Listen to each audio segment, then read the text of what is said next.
Voter turnout हम देख रहे हैं। गाड़ी लखनऊ जा रही है, लखनऊ में भी चुनाव आने वाले हैं।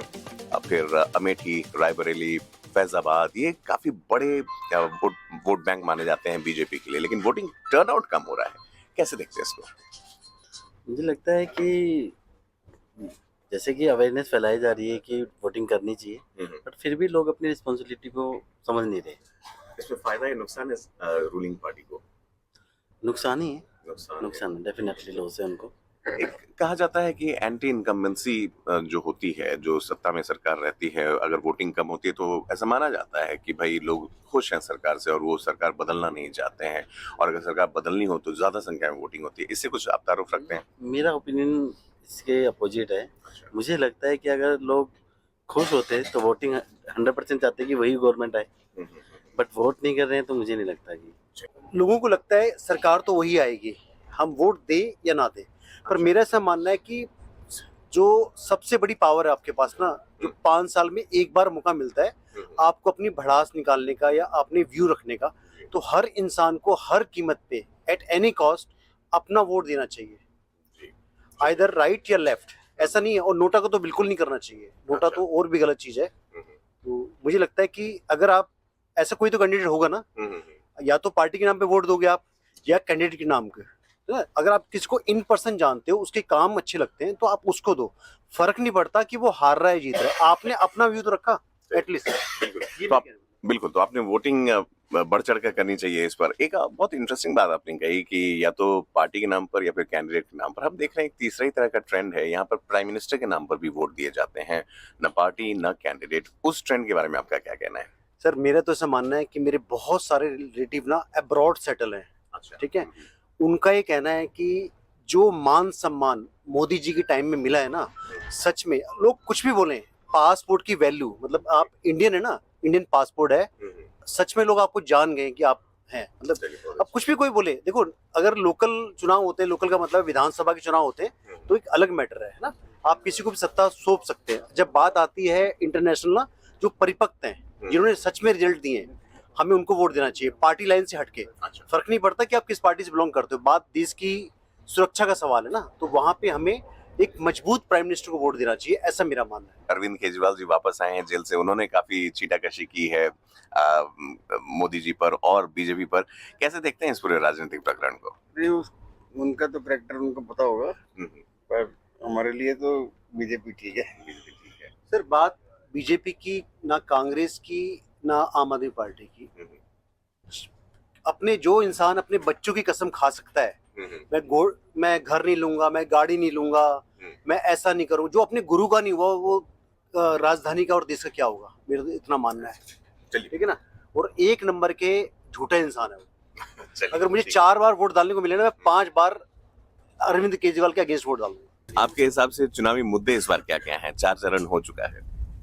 मुद्दे तो सबके सामने है, जो आगे बढ़ रहा है, जो देश का नाम कर रहा है, उसको आपको सपोर्ट करना चाहिए। बहुत सी बात, सीधी सी बात है।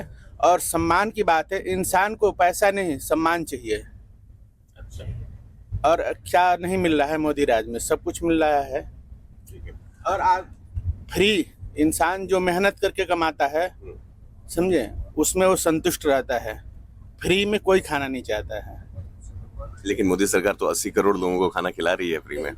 खिला रही है, खाना नहीं खिला रही है, वो सपोर्ट कर रही है। सपोर्ट करने का अलग अलग तरीका है। आप देखिए, जैसे सीनियर सिटीजन जो अभी आपने बात हुई है टिकट की, नो डाउट मिलना चाहिए, लेकिन उसमें एक ऑप्शन था, आप उसमें आप पैसा देकर जा सकते हैं। अगर आपके पास आप दे सकते हैं तो आप पूरा पैसा दीजिए और जाइए, नहीं दे सकते हैं तो आप कंसेशन लीजिए। अभी लेकिन दोनों के लिए वो सुविधा नहीं रही। हाँ, लेकिन आपको एक चीज मैं और भी बताना चाहता हूँ। आपको सोचिए, कंसेशन चाहिए कि सीट चाहिए? सीनियर सिटीजन और लेडीज कोटा के लिए, हैंडीकैप्ड कोटा के लिए आप ऐसे लाइन में लगे रहिए, आपको सीट नहीं मिलेगी। और आप सीनियर सिटीजन में आइए, आपको तुरंत सीट मिल जाती है। ये एक बहुत बड़ी फैसिलिटी है। लोगों ने सम्मान की बात की, लोगों ने देश के इमेज की बात की, लेकिन ग्राउंड रियलिटी जो है जिस तरह से देखी जा रही है, तो अक्सर ये बातें उठाई जाती हैं कि यहाँ पर इन्फ्लेशन है, जॉब लॉसेस हैं, जॉब क्रिएट नहीं हो रहे हैं, प्लस ऐसे कई ऐसे मुद्दे हैं जिसको लेकर ऑपोजिशन ने कहा है कि ये सरकार जो है बीजेपी की वो खरी नहीं उतरी है। आपका क्या मानना है? जाहिर सी बात है, अपोजिशन सही बोल रहा है। हम्म, और अगर आम पब्लिक तक ये बात पहुंच रही है और आम पब्लिक मान रही है, हम्म, तो फिर तो मुद्दे तो जो हैं वो तो उठाते ही नहीं है ये लोग। जी। जो हमारी सरकार है, हम्म, मोदी जी हैं हमारे प्रधानमंत्री अभी तक हैं, हम्म, वो ये सारे मुद्दों पे तो बात ही नहीं करते हैं। उन्हें तो एक मुद्दा, दो मुद्दा, रामलल्ला को आप स्थापित किया, हम्म, मतलब इससे पहले रामलल्ला थे ही नहीं। मैं समझता हूँ कि रामलल्ला तो वर्षों से सबके दिलों में बसे हैं।